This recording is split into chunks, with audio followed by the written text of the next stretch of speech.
Welcome to DC. And here it comes. Swing and a miss. And a World Series Game 7 winning Curly W is in the books.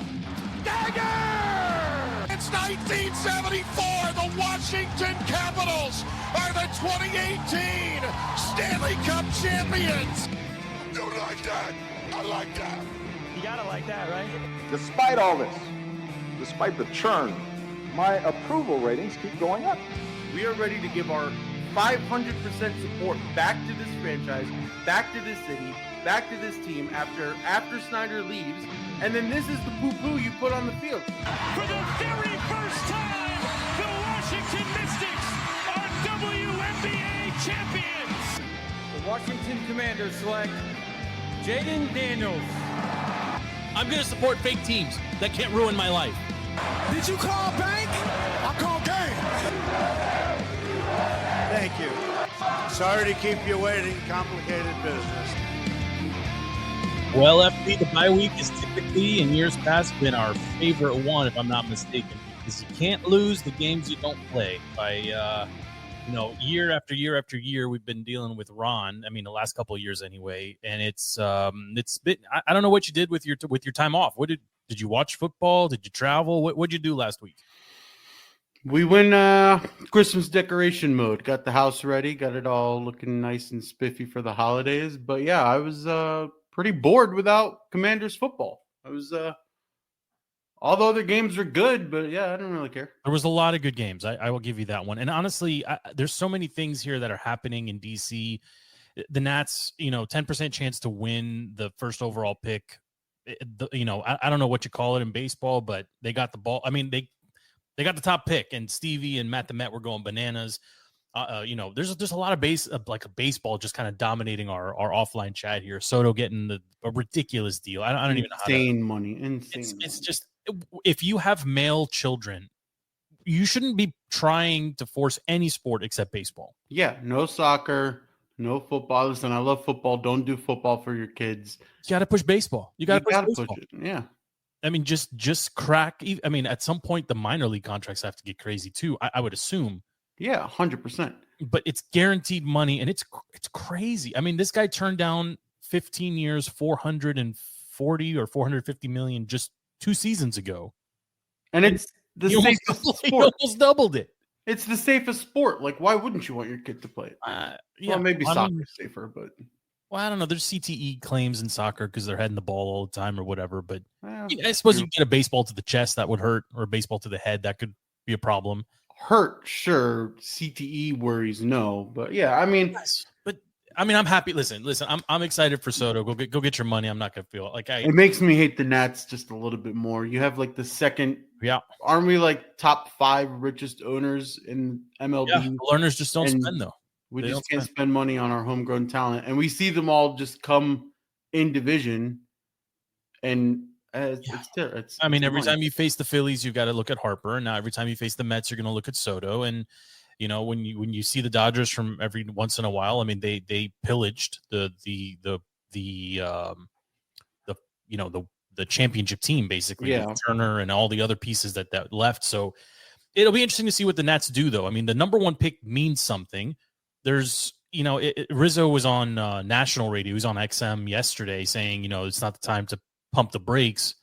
We should be, gassing the throttle. I'm like, well, shouldn't you always be doing that? I don't know. Like, Stevie was really excited about that clip, and we'll get him and Matt in here at some point to talk about it. But isn't that your job, to be gassing the throttle always? What is but it's because there's a disconnect between spend on the team and then the owners being like, don't spend until we have, TV revenue coming in and all this nonsense. And the Orioles somehow still screwing us. It's just, I hate it. I hate it because the foundation is there for this team to spend. It's young. It can, from everything I've heard from Stevie, Matt the Met, whoever, it can be a quicker turnaround than expected. Yeah. It's just that we're just not going down that road because it's expensive. Well, and that's the learner problem, right? But Rizzo's been able to make it work, right? They're a 65, 70, 72, 73 win team The next step would be to get to that 85 to 90 mark, right? I mean, 15 games doesn't seem like a huge jump. It is, right? I mean, that's the extent of what Baseball Joe knows here, right? So like I'm really pushing my limits here with my baseball. Hey, it's more than FP's baseball knowledge. But it is exciting. I mean, you, the last couple of times they have the number 1 overall pick, you ended up with Strassi, and then you ended up with Harper, and it'll be interesting to see what they do this time around. The fear here is that you sign a future Boris guy, and I don't know how you would factor this in ultimately, FP, but I think I'm out of the Scott Boras business. I don't want to be in the Scott Boras business anymore because you can't keep these guys here. You just can't. Right. And it's a weird conundrum to be faced with, right? Do you draft the best available? Do you draft the best future prospect? Do you draft, I don't know. I don't know. It's for Stevie and Matt to debate, I suppose. But, maybe they target Pete Alonso and they bring him in here to play first base. I don't know, but it's exciting. Kind of crazy that the Nats can get the lottery pick and the Wizards, who are slated to get it 5 years in a row. Out of my mouth. You took the words. The Wizards have been on my mind now for days. Winless November, in November, and then they got it. They stole a game from the Mavs, which is crazy. And I'm eyeballing these games at the end of the month. Home twice in a row against the Knicks it's like a Saturday and a Monday or something. Thinking like kids are out of school. I think we might try to sneak into one of those games. It's still a fun game day experience. Yeah. Like they've done a lot to just make it less annoying to get down there, but also when you're in there, everything is much cheaper. I don't know. When was the last time you attended a Wizards game, a Wiz game, or a Caps game? Caps game last season. I went like 3 or 4 times. Did the arena feel different to you? Felt better. It felt better. The problem is the product on the ice stunk for the Caps last year. This year, 100% worth it. Yeah, well, I mean, you want to talk about them for a second? Because obviously Ovi's not, and he's still a couple weeks away. I mean, they didn't miss What's a beat without what Ovi. is going on? The team is just insanely good right now. Every offseason move. Is there? I mean, how much mojo are we talking about here? Because they look like contenders. FP. They look like they could beat anybody in a series. Yeah, they can. They already took it to the top teams in the league. The offense is scoring outrageously well. The defense is playing out of their mind. Even like goalie keeping is fantastic. It's just the saying last year was this team is slow. They can't retool, and it was all about Ovi getting his record. The retooling they did in the offseason, nobody was mad about it. We all thought it was solid moves. But then the chemistry and just buying into this just I'm just honestly I'm at a loss for words. This is 2018 or better, because that 2018 team, we wanted to fire everybody. We wanted to blow up the team then, and then we went on the run and you win the cup. This team is playing of like President's Trophy winning seasons prior. They passed the eyeball clicking. test. Yeah. I don't know how else to describe it. I've watched a fair amount this year, specifically in the third period. There's no panic. They seem to be just settled in. The second and third lines seem to be consistently punching above their weight class. It seems like the stars are aligning here. Now, can you sustain it? I mean, we're sitting here in mid-December. Can you sustain this for another 4 months or 3.5 months till you get to the playoffs? I don't know.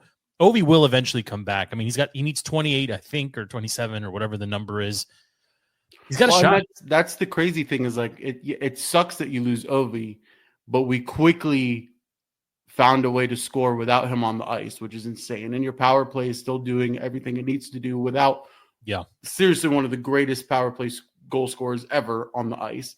And you're top of the Metro right now. And listen, Ovi's old, but he's also an insane human being. He's already skating in non-contact jerseys right now. Crazy. Insane that he can even do that. But I think this kind of helps, right? If he fully heals and he doesn't have that mid-season grind on his body, and he could just come back fresh for the playoff push. Coming back in September or October again. Exactly, right? Like you get like that February. What's the priority then? The record or the cup?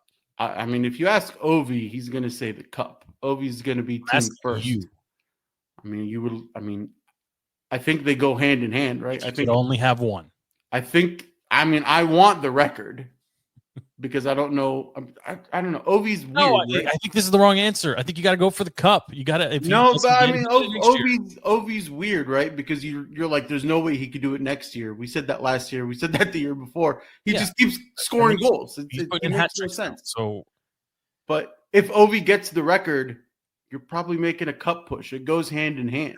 Sure. So I like your point though. Like he's going to be coming back with 4 or 5, almost 6 weeks of rest and not being hit and punched and traveling. It'll take him a few weeks to get back up to speed, right? Find that mobility and that speed. And by the time that happens, you're in serious playoff push time, and you might just have a fully rejuvenated, fresh, ready to go Ovi. What do they do with the lineup though when he comes back? Do you work him in? I mean, is it rude or unprofessional? He'll stay top crazy? Line. He'll stay top line. Okay, but if you were the manager, would you insert him back into top line, or would you stick him somewhere else? The thing is, he'll probably have a shorter shift, but he'll still be top line. But I mean, like I said, Ovi's team first, right? So if he sees that he's ruining the chemistry that they've developed without him, he's not going to care, right? He'll sit back and he'll take advantage, because if he drops to that second line, he'll just take advantage of the matchup, because he'll be going against weaker defenses, right? And that's what I was getting at, right? I mean, doesn't that, like, from a coaching perspective, putting a stud on your, I mean, he elevates that unit, but he's, like you said, he's going up against, like I say, the B team, right? But he's theoretically, it puts him in a better position to help the team and himself. I don't know. I don't know what you do with that. Because again, if you don't want to disrupt what they have going right now. You're in a great position where you get to take one of the greatest of all time and just insert him back, and then just know that team around him is so young, so fast, and clicking so hard that they'll do anything they need. I mean, yeah. Freaking Tom Wilson gets pucked in the face and then scores 2 goals. Like the team is just insane right now. Yes, and Carbs is doing a great job. Yeah, I know he doesn't get enough credit. He just doesn't. There's no easy shift here, but I do want to get into NFL stuff. I mean, we could talk. Let's circle back to the Commanders here in just a second. We can preview the game in a moment. Around the league, we saw the Rams upset the Bills. Fantastic. We saw the Chiefs basically lose, but yet again win again, and we saw the Eagles barely survive against the Panthers, who the Skins exploded against. So what do you make of all of this, right? I mean, who you most, let's say just between those, 5-6 teams or whatever, obviously no one cares about the Panthers, but who are you, if you're a fan of this team, you're most concerned today? It's got to be the Rams. If they're putting up 40 burgers against the Bills and going shootout with Josh Allen, who's playing, in my opinion, he is MVP right now. Over Lamar, over Jalen, over Saquon. He accounted for 6 touchdowns on Sunday to bring this team back. Josh Allen is... His team still put 9 people out there to return a punt. So what are we talking about here? Like, their special teams... I don't know what McDermott's doing, honestly. Like, Josh Allen is insane, right? And that Bills team is really good. But for the Rams, if they're getting hot, and you're looking at playoff picture, which I love that we get to look at seeding conversations. Oh, yeah. Very scary. Very, very scary team. But who knows? I mean, that NFC West is congested. So, I mean. It is. I mean, if I'm a Bills fan, I'm mildly annoyed. I think that there's still these – there's weird spots where it feels like their brain turns off, right? I mean, putting 9 guys out there to return a punt. I don't know what we're doing there. Letting the Rams beat up on you. I mean, the Rams are a good team. I think we've been talking about the Rams. Fantastic offense. Yeah, I mean, nobody wants to go against McVay. Matt Stafford still in a pinch. I mean, give him the ball and tell him to drive put him in a 2-minute drill. Yeah. He may still be the best in the NFL. You go zone, you go man. It doesn't matter what you put in front of him. Give him 3 actual receivers between Tutu and Puka. Puka's doing some crazy stuff. I mean, the team can go get 40 against pretty much anyone. Yeah. So if I'm a Rams fan, obviously I'm encouraged. If I'm a Bills fan, I'm annoyed. If I'm an Eagles fan, right? Pete from Philly. If I'm an Eagles fan, I'm legitimately concerned because you've got a problem in the locker room now with AJ, Jalen and AJ, yeah. and they throw me the ball, basically. You've got Jalen looking very, very average for the majority of that game. You've got a defense that has played great for basically a month and a half straight, coming up very flat against Bryce Young. And I'll come back to Bryce Young here in a second. But looking at that team, like, you're still chasing the Lions.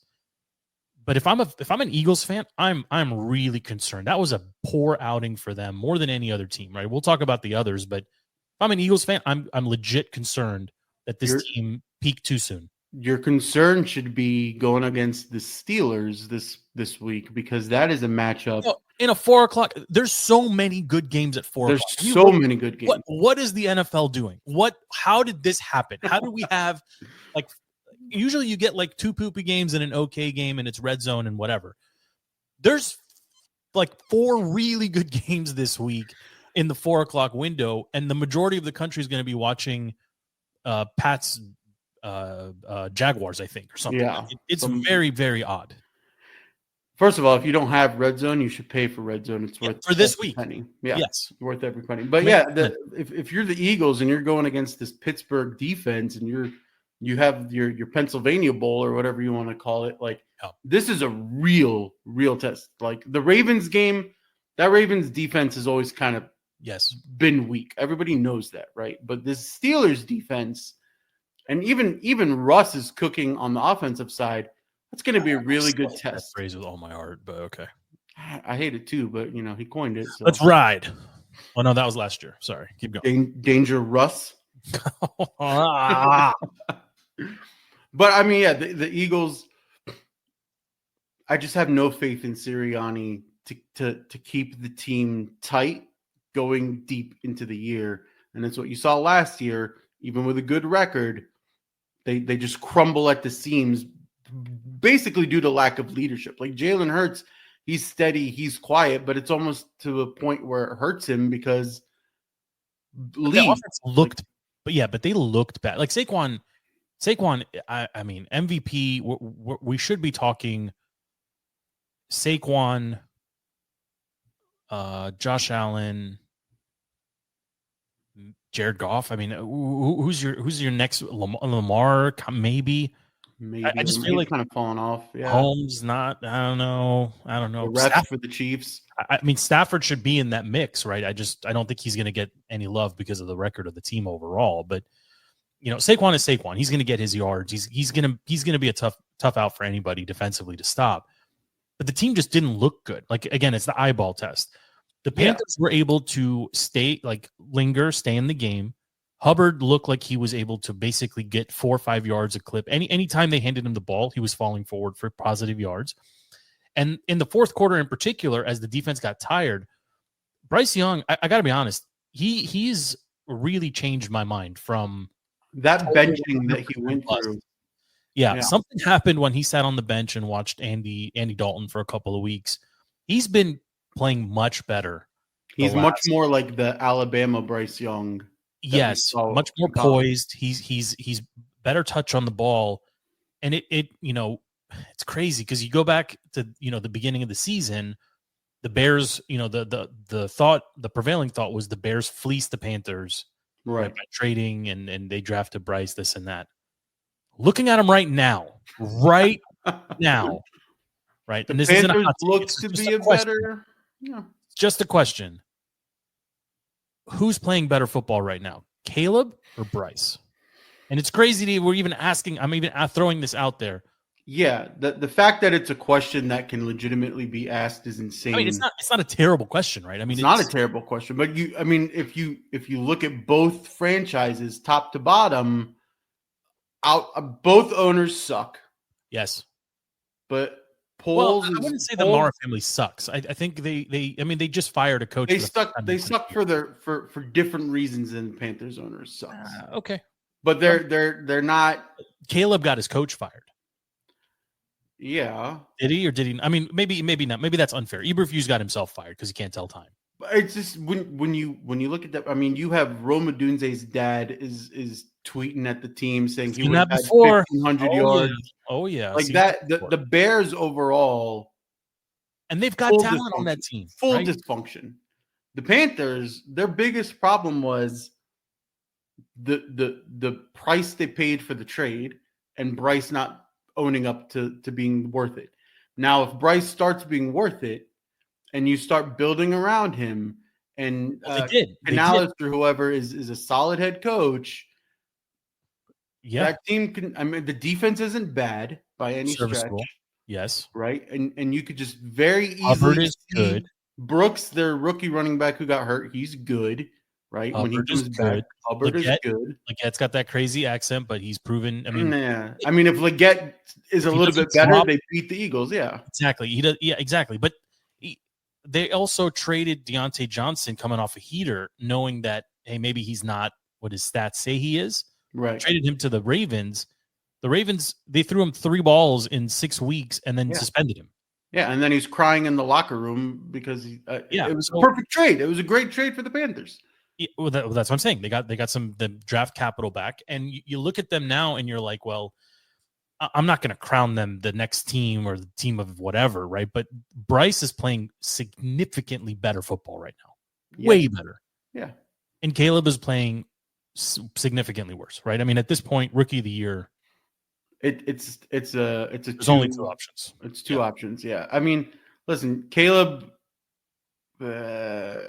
he has a very high ceiling. It's just not being managed correctly. But I think Bryce is showing that his ceiling is a lot higher than people thought, and it looks like it's about to be managed correctly. Yeah. So I mean, blue skies ahead for the Panthers. Do you hear the thunder, by the way? What the heck is happening? I don't understand why I don't have a blizzard right now. I think I'm gonna lose power. Like, I don't know what. Like, it sounds like a tornado outside. I don't know what's. I can hear it through my cans, and my cans are connected only to you, and it's still loud in my ears. Yeah. So anyway, yeah, it's crazy that we're even having this conversation, and I really don't want to talk about it forever. But the Bears are looking worse and worse and worse every week. The Panthers. And they definitely had a shot, if I'm not mistaken. I mean, they had a shot at the end of that game.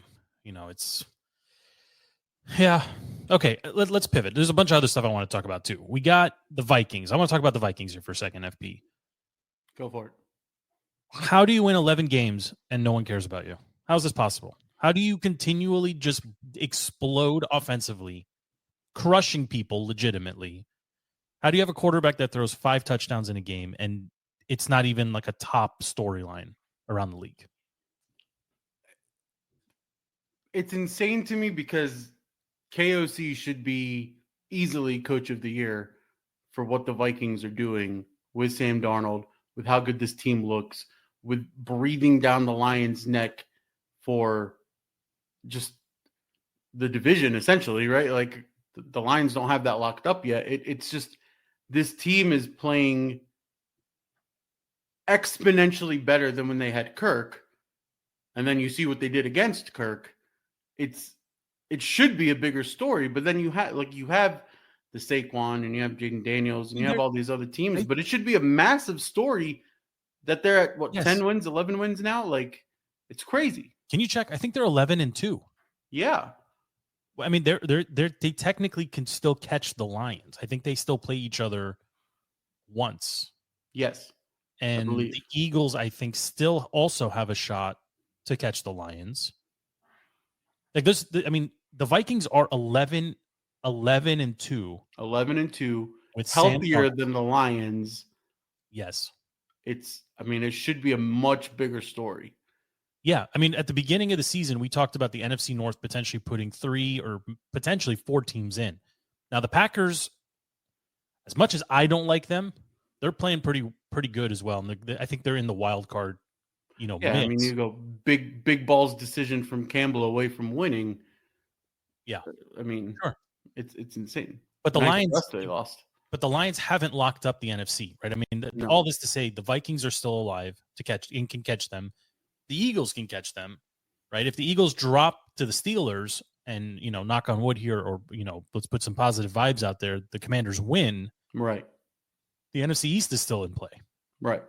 So, like, this is a big football weekend. It's also unofficially, I think, the first weekend of most fantasy teams or fantasy leagues are going into playoff mode here, right? And all of the teams are still in contention. Sometimes we get to this part of the year from a fantasy A perspective, lot of stuff everyone's is like, locked up usually. we're Yeah. resting, or we're not playing 100% or pull the starters or whatever it might be. But, the Vikings in particular, they've got two really, really good receivers. They have a really good tight end. They have a serviceable backfield. They have an excellent defense. And say what you want, Sam Darnold, I mean, he's another one that should be in the MVP conference. He's 11-2 as a team. And yes, he missed a couple games, but they got Danny Dimes backing him up now too. What's crazy with Darnold is he should be in MVP conversation, but there's also a conversation of what the hell do the Vikings do after this year of, do we sign him? Do we keep him? 2-year deal? What do we do? Do we get rid of him? Do we trade him and get all this draft capital because we have JJ McCarthy? Like, it's insane that there's two such very different conversations that they can have this offseason. I totally forgot about JJ. Yeah. It's crazy. And because nobody expected Sam Darnold. Is Daniel Jones the third stringer? No, JJ's hurt, so I think DJ's technically 2. Okay. But like, there's a possibility where if the Vikings think that they just struck lightning in a bottle and they're not going to be able to repeat this with what Sam would you Darnold. do? I think I'd stick with Darnold. I think Darnold is somebody that knows how rare it is to be on a good team in the NFL, and I don't think he'll take a contract that screws the Vikings. So I think the Vikings are in a position where they can say, let's sign you to a 2-year, $45 million. I was about to say 50, 60. Yeah, whatever $1 million deal. Stay here, get even more film on yourself being a good quarterback, and then we can revisit if we have to give you a bigger contract or if you want to go to a different team and take your shot somewhere else because we want to use JJ. But it's just, this all depends right on the playoff push. If Sam Darnold can come into the playoffs and get the Vikings, who always suck at playoff games, they've also playoff victories. They've been robbed, yeah. But if Sam Darnold is the guy that gets the Vikings those playoff wins, like the important ones, you got to keep. Are you confident if they have to go to Detroit in the NFC Championship game? To me, that's a toss-up. These are division rivals, both in domes. 100% a toss-up, and like I said, Detroit is playing out of their mind offensively, but that defense is decimated. It is very hurt. I mean, playoffs come down to defenses, and the Vikings, I think, have the better one here, right? And if somehow they do catch them or put them in a spot where you've got to go to Minnesota, yes, dome is dome. I get it. I feel like the Vikings' home field advantage it's equal. Oh, the Skull crowd? I don't know. Maybe a little bit. Skull versus the Lion Pride. Those are two crazy fan bases. Yeah, and they would both want that game in their building, and I think I think in either scenario it's a toss-up. But the defense is the main difference here. As good as Goff is playing, you could argue Darnold is playing just as good. For as good as those running backs are in Detroit, they have the edge. Aaron Jones is getting it done. As good as Amon-Ra St. Brown is, right? He's not Jefferson or Addison. So the difference between these teams to me is the defense. And like who's going to say the Lions have a better unit? They don't. They just don't. I mean, yeah. And then even when it comes down, like, you can go even further, right? Coaching staff, head coach, Dan Campbell versus KOC, two really heavyweight coaching. Yeah, it's really interesting, and it should be a much, much bigger story. The Vikings are getting it done. Remember, they let Kirk walk. Yes. Right? And this is a nice little segue here. I think he's finished. I think he's legitimately done. Yeah. There's no zip on the ball. There's no command of the huddle. It's crazy to think that a year ago, right, leading up to the knee injury, or the Achilles injury, sorry. Yeah. They were putting the chain on him and this and that, but low confidence that if you make it to the playoffs, you're going to do anything with Kirk. That was just the feel. That was the general feel around the league. Yeah, he's always been Mr. 500. It's crazy that you plug in Sam Darnold and offensively they look just as potent, but there's actually more confidence with the team rolling right now than they had at any point last season before Kirk went down. So they let him walk. Obviously, Atlanta brings him in, big contract. And then 2 weeks later, they sign Penix. They draft Penix. the question here for you, FP, is did they see something in those 2 weeks where they were just like, not necessarily that we made a mistake, but that we need to start thinking about contingency plans and next steps right away. Well, it goes even further because if you remember the Vikings right before they got Kirk was Case Keenum and big playoff games, right? So playoff high for the Vikings, you get Kirk, you dip. Sam Darnold comes in, you go back up high. So like it's very, very clear over years of record that Kirk was the weakest point of that team. So it made sense for them to let him walk. They had the perfect out to do it. And then, yeah, if you're the Falcons, they were 6-3 at one point, and then they dropped the 4 games, and he's 0 touchdowns for 8 interceptions in those 4 games, something crazy like that. He hasn't thrown a touchdown in a month. Yeah, and it's just like as bad as Daniel Jones was, as bad as all of these other quarterbacks that we talk about. Right. Have we ever seen someone of Kirk's caliber go touchdownless for a month? And he's got Drake London, and Kyle Pitts at this point should be fired into the sun. I mean, that's at least from a fantasy perspective. I don't wish harm on anybody, but he's too big and too fast to be this bad at playing tight end. But when you same thing. Yeah, and when you have somebody like Bijan in your backfield, like it makes it that much easier for a quarterback. It's just and everybody was poo-pooing on Arthur Smith, right, for being this dummy head coach who couldn't offense. Look at what he's doing in Pittsburgh right now. Yeah, exactly. So don't talk to me about maybe he was a bad head coach. Fine, but this is like they've regressed. The Falcons have, generally speaking, here regressed. Do you think we see Penix by the time they face the Commanders? I think they've got the Giants. Really hope we don't. I really hope we don't. It's funny because I'm in the same boat. I want to see Kirk because you know what you get with Kirk. Yes. You're getting Aaron Rodgers. You're getting a statue who's not going to move. You can sack him 100 times. Yes. Marshawn Lattimore can get 15 picks and Penix. It's not that he's better. He's unknown. And we're not good with unknowns. I mean, if you want to segue into the Saints game, we're not good with unknowns. We are not good with unknowns. Yes. You would, and we can, so I think we both agree we probably will see Penix. Actually, maybe not. Maybe they've paid Kirk too much so that they're just going to keep rolling him out there. But it depends on what they do this week. Who they got this week? The Giants, I think. No, the Ravens have the Giants. Who do they have? Falcons have, is it divisional? No. I know they face us in 3 games. Yeah. Falcons have Raiders Monday night. Raiders, then Giants, then us, I think is the if they can get those 2 seemingly very easy wins. Yeah. I can see them also losing to the Raiders. And they probably stick with Kirk. Then they probably stick with Kirk. If you drop to the Raiders and the Giants, or if you even split that, you cut your losses, see what you got in the new kid. Well, and they're still chasing the Bucks, but the Bucks are head and shoulders better from a team perspective. And that it would be shocking if the Bucks don't win the South at this point. Yeah, it would be. I think the Bucks. Bucky's running great. Suddenly they have a running attack. Baker is all 3 of their running backs are playing great. Mike Evans back. Mike Evans is back, absolutely. Kate Otten is playing very good. The Saints with Derek Carr's injury, they're effectively done, right? This has to be it now. Yeah.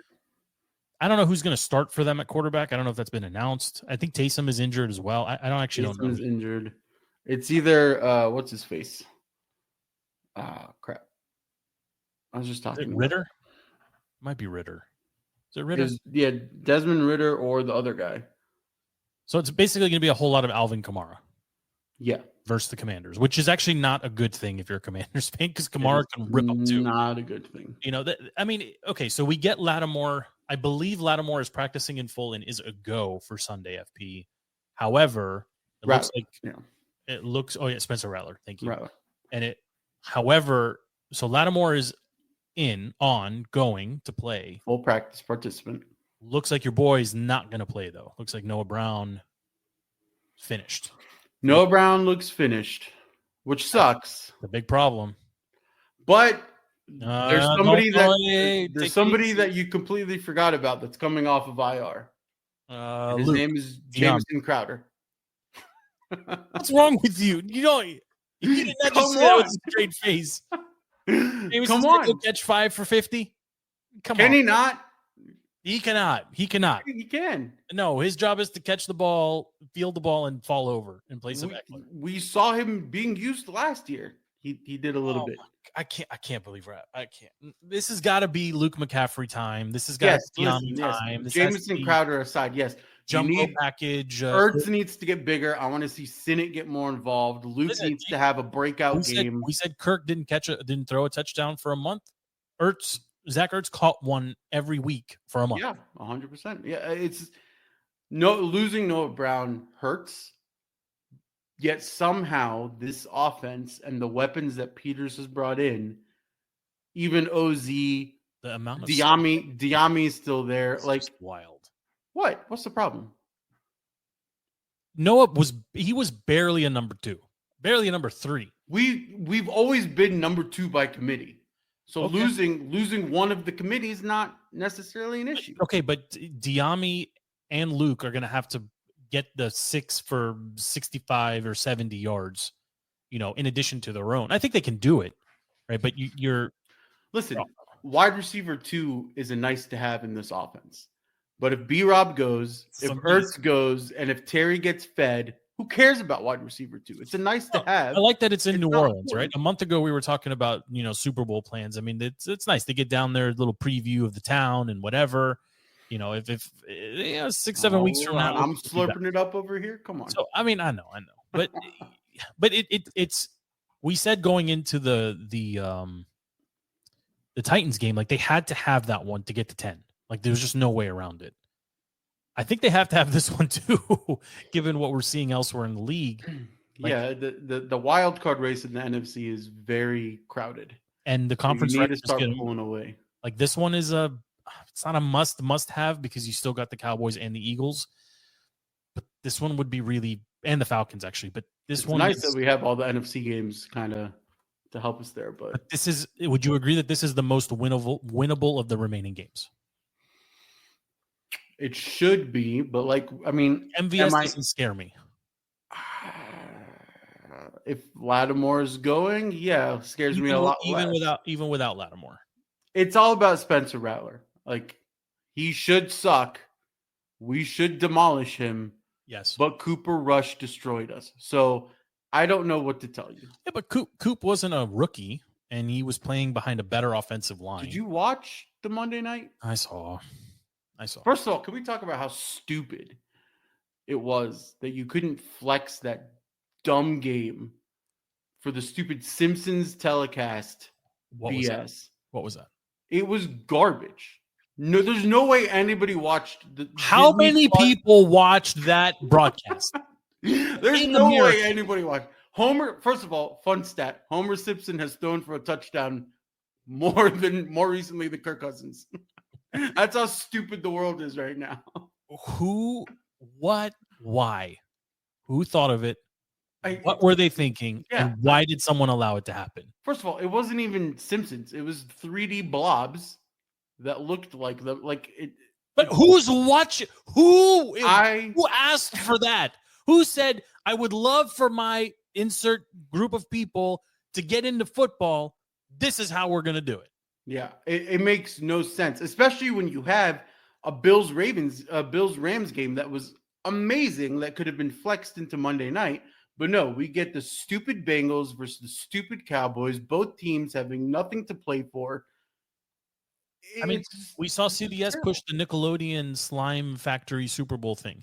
Then we saw Amazon push the all-women telecast. Like, who is asking for these things? Who?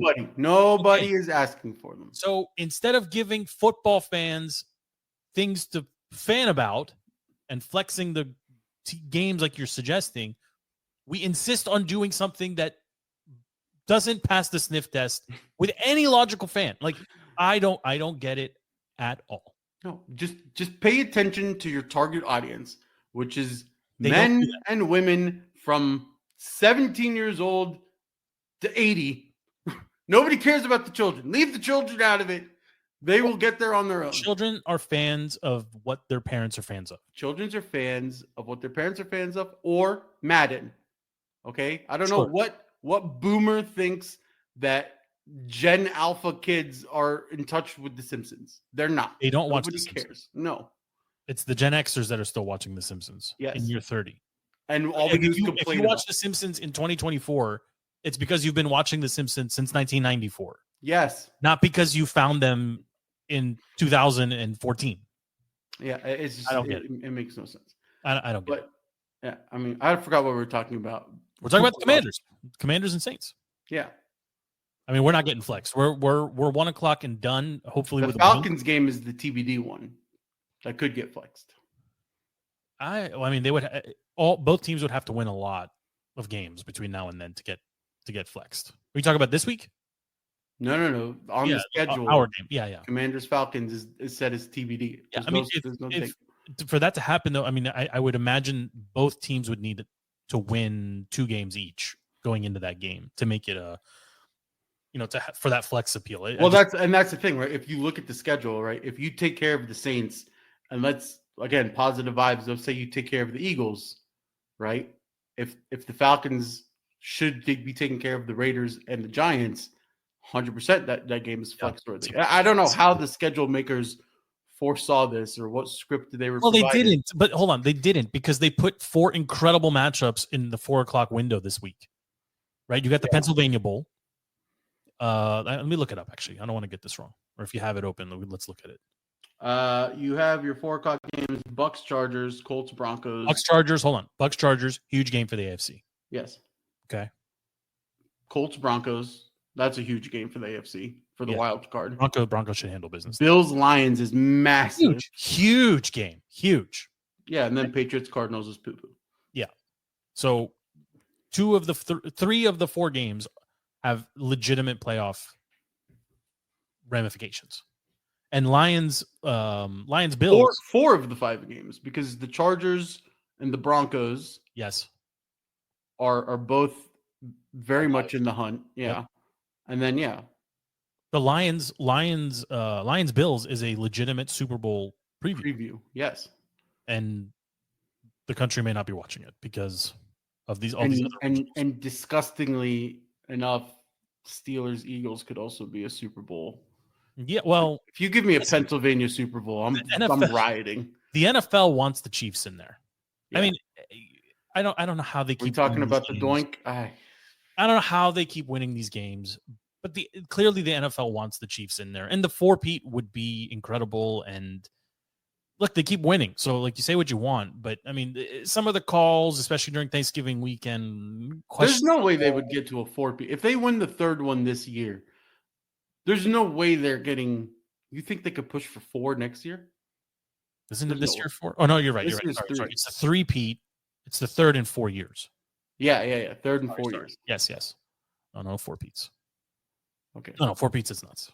No. If they get 4-peats, I'm gonna have to I'll no, there's no way. No. That's my fault. It's a 3-peat. If they 4-peat, then 100% there's some demonic ritual. Taylor Swift. There's something happening. There's something happening. But I mean, they keep doinking their way to these victories. I mean, they should have lost on opening week to the Ravens. Yeah, but Isaiah Likely's big toe was out of bounds. Right? Like so. What's crazy is this isn't the first time. I think they said it was like 4 seasons ago, where they locked up the division with a doink-in field goal. It's not the first time it's happened for the Chiefs. Yeah, they're just that team. They are just that team, but their defense is better. They Isaiah Pacheco is back. DeAndre Hopkins is an upgrade. Like they're skilled too. Like it's not. Yeah, I don't buy the it's the Zebras that are giving them these wins. They don't really have a weakness outside of sometimes it just doesn't go their way. But yeah, maybe rush defense. But let's put a bow on the topic here. Commanders and Saints. Who you got?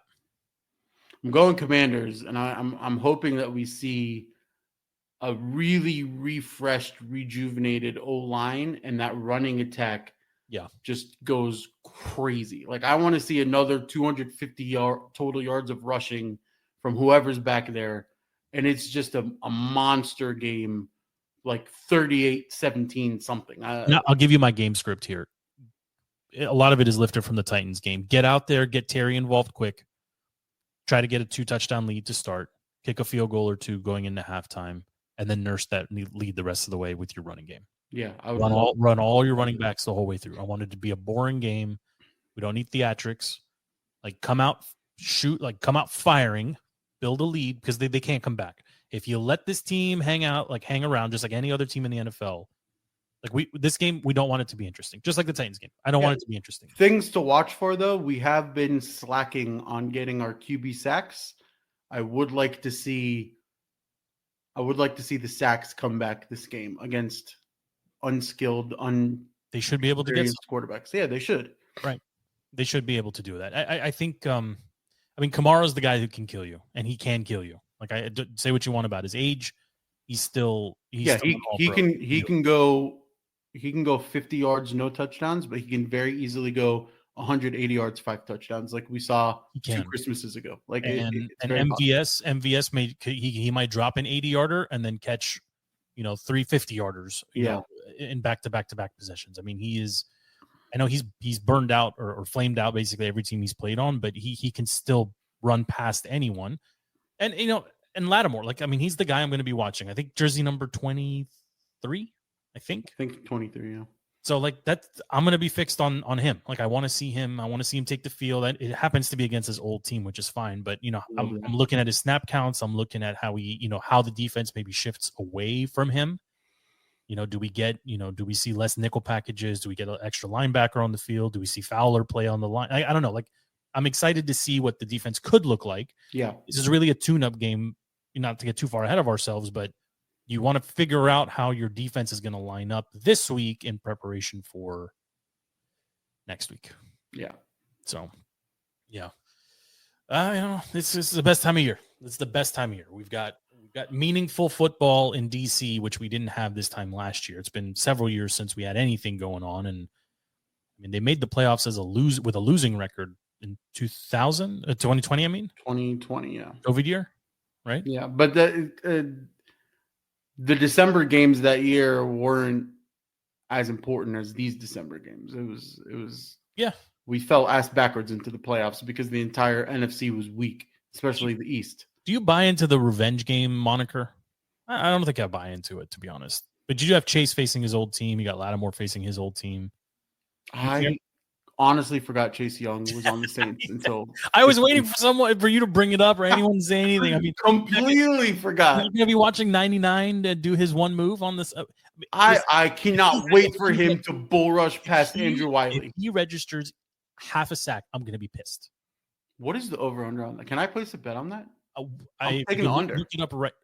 I'll put $100 on the under. The Redskins' luck would have it. He's going to have like a six game sack. No. Chase Young. He's going to get bull rushed out of every. Can you just imagine the joy when you see Chase Young thinking he's going to close in on Jaden Daniels, and all Jaden does is like the slowest sidestep. I don't want to put this out there, FP. The highlight of Chase Young's career was taking out Joe Burrow. Joe Burrow is not as mobile as Jaden Daniels. And Chase Young, by the way, I never would have admitted it back then. I'll admit it now. Was balls lucky to have been in position to make that play against that team his rookie year. Yeah. He wasn't supposed to be there. He accidentally was in the play. Okay. Yeah. I don't know if I buy revenge game. Revenge games are it's like loser players. Also, Chase should be over the revenge game. He's been on 2 teams since. Nobody cares. He went to, where'd he go first? He Niners. 49ers. Yeah. Oh, and then he signed with the Saints. And then he missed all of training camp, remember? Yeah. He's wearing his crop tops down in the Big Easy. Yeah. I don't know about that. I don't think this is revenge game worthy. Well, I just don't. I don't know if I buy that. I was listening to somebody talk about revenge game. I'm like, well, is it really a revenge game when you're thrown out of town or when you're traded away? Does that make sense? I don't. It doesn't make sense. Doesn't make sense. It does make sense to me. Anything else you're watching? Are you all caught up on? Caught up on Lioness. The last episode, are you caught up? The No, last no. episode was amazing. So I'm one episode behind. I got one on Sunday's deck. episode was a lot. It I was have really, been really enjoying good. Landman. Did you reconnect with Landman? I didn't watch it this past week, but it is really good. Okay. I mean, Billy Bob's just a solid actor. He's so good. He's so good. And everything he does. There was did you watch the in-season Hard Knocks? Episode 2 came out last week, or it comes out today. Yesterday. Last I night. didn't watch it last night. I'll have to watch that tonight. Did you watch the first one? I watched the first one. So I found that one to be so interesting because, I mean, Mike Tomlin. I didn't know what I expected Mike Tomlin to look or sound like, but him eating Amazing fruit coach. snacks and Fritos. just yelling at people, but like confidently and quietly yelling at them, and then like predicting plays. I mean, that guy's been there for 18 years and he's just doing it. Well, there was a time where before Dan Quinn, we were all having the conversation about if we would want Tomlin when there was rumors that the Steelers might get rid of him. Yeah. And we had a lot of debates either in the chat or on the show, and I forgot whose side was on who, but we were discussing if Tomlin was a good coach or not.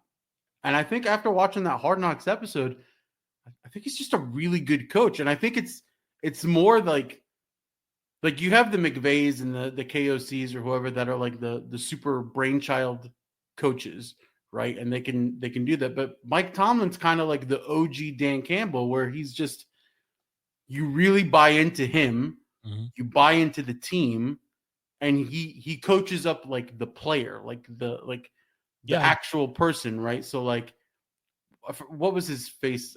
Pickens, when he came off on the sideline, and like Tomlin's like hugging him, and he's like, that's not going to affect the rest of the game. And then immediately Pickens goes out and scores. Like, Tomlin is coaching like the man, and it's making the team amazing, right? And it's just, he's just a solid. He doesn't get shaken by anything. He also seems to be able to pull any string with any player at any time. Yeah, and then when you look at his track record of hiding the crazy that was Antonio Brown and hiding the crazy that was the running back, I forgot his name, the other B. Le'Veon Bell.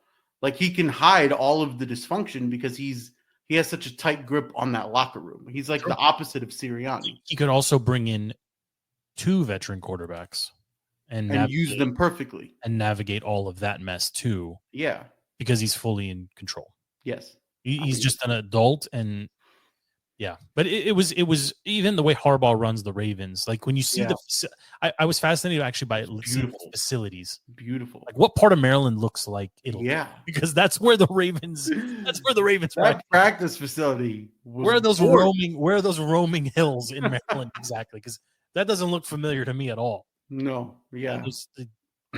I thought it was really well done. I'm actually excited to see this week's episode too. So. And just Jameis is must watch TV. Barefoot running plays in the QB room. It's just amazing. I mean, Jameis needs to be mic'd up all the time. Like, he's living with CTE, or is this just how he is? I think that's just how he is. That's you see the video where he's spinning the ball from stealing crab legs. Oh my god, the intro video. Like, the producer went on record and said, "We asked the quarterbacks to look menacing." Yeah. His idea of looking menacing was doing that. Eat the W, baby. Eating the W. It's just, he's wild. I mean, I love him. As crazy as he is, the Browns would have had a better season with him starting from the jump. 100%.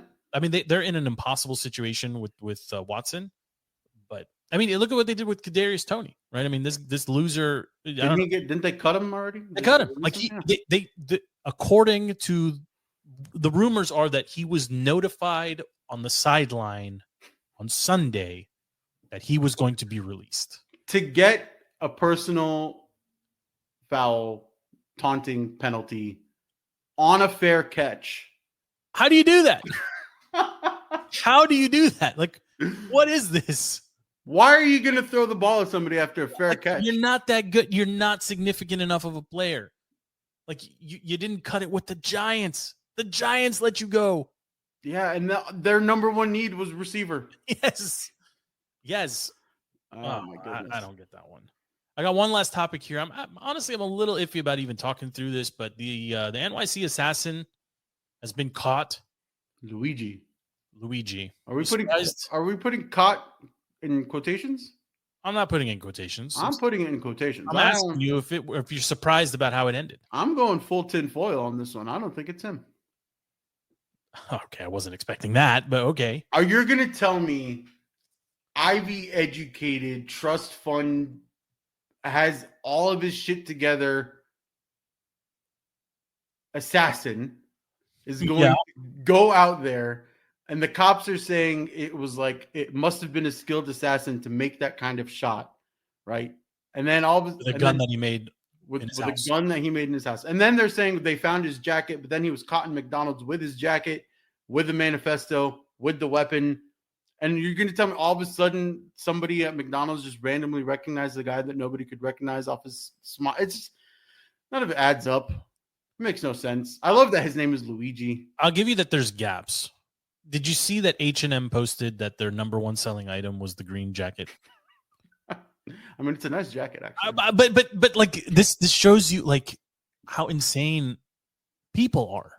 It's social media justice warriors. Can you on the top 100 things I thought after I saw the photo, it didn't even register that I should. Oh, I like the jacket. Let me go find out the maker and then let me buy one like it. Yeah, and then all of Instagram has the freaking reels and all the women just like gawking over him because but all the Uber drivers in New York City were wearing gray hoodies and green jackets for the last couple of days and posting about, and then people are posting. My Uber driver looks like the power of a nice smile. Somebody died here, and I don't want to like make fun of it or like belittle it at all. But no one cares. I don't know what the United Healthcare, all the healthcare conglomerates, like they're seen as subhuman, like how they operate. People don't like them in general. Yeah. I know the last couple of shows I've been telling you, I've been doing a little rewatch of Prison Break. That's where my mind went immediately. I was like, this is like real life Michael Scofield. He's going to be on the run, blah, blah, blah. Of course, it doesn't play out that way, but it's fascinating. But that's you know his name. This is here's the question that I it's a little twist on the question. It's a question based on the question.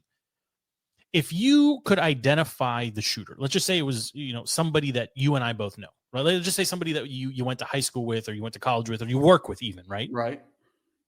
If you can identify the person, do you pick up the phone and call police and say, "I know who that is," and tell them, or do you do the mind my own business bit?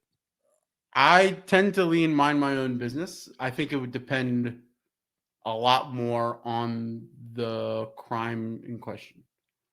So that's kind of going with what you're saying, like United Healthcare CEO.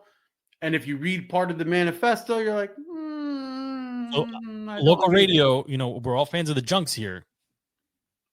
I mean, Luigi's got parents. Parents must have immediately known that's my kid. Son. Yeah. You're in their shoes. Do you make the call? No. If you're a cousin, uncle, aunt? That's what I'm saying. It depends on the crime, right? This crime. Yeah. This crime, I don't think I make the call. Yeah. See, and that to me is wild because I don't know. Like, I don't know what to do with that, but I couldn't answer. Like, what if it was my kid? I'm not calling, turning my kid in. No. Right. I don't know what to do with that. It's like an actual conundrum. I cannot solve this Rubik's Cube. I don't know what to do with this information. I don't know. I'm still stuck on that. It's not him that got found. So what is it? They found I think they found the fall guy. Or they're distracting us from something else. Or they're distracting. Like, first of all, if you look at the viral picture of his smile, there's no unibrow. And then the capture video, there's a unibrow. You and I are of Middle Eastern descent. Can you grow unibrow in 5 days? No. Okay. Makes no sense. God, now I'm fascinated by your conspiracy. Now oh man. I wasn't expecting you to go this direction. Yeah. It's a full-on deep state fake. Deep state fake. I mean, somebody's got to fill Stevie's shoes in here. I put the tinfoil hat on for him. Well, I'm actually terrified of what Steve thinks about this. But we started talking about baseball, and he immediately jumped into Luigi talk. Immediately. So I guess we'll see. We got to get him and Matt in here to talk baseball at some point. But okay, I'll keep that one in the rotation. Maybe we bring that one back next week. I'm sure there'll be more developing stories. The made for Lifetime movie of it is going to be fantastic. The TV made for for Netflix, sure. whoever's going to buy it. He made his own weapon. Yeah, Ghost Weapon. About that too. Ghost Weapon. Yeah, everything about Ghost Weapons should be its own conversation because it's fascinating and terrifying at the exact same time. Yes, you could build something, make it completely untraceable, and then dispose of it, and no one would even know what they're looking for. Yeah. Minus CCTV cameras all over New York City. So, yeah. Okay, FB. Okay, you leave me with a lot to think about. Anything else from you, sir, before we wrap it up? No, nothing for me. Just getting ready for some really good football for my fantasy playoff push that nobody cares about. Somebody apparently won a parlay for hitting a 14 anytime TD parlay. People $5 won $500,000. Everyone has to stop talking about those because that's the reason why everybody gambles. I know, but people are hitting them. Not people. One guy. I don't care. It's possible. See, this is the problem. Yeah, everything's possible. Yeah. Listen, I wish you luck. Okay, I wish you luck. Instead of buying a coffee, you put a $5 parlay. What's the problem? On 14 teams? Take all the road teams this weekend?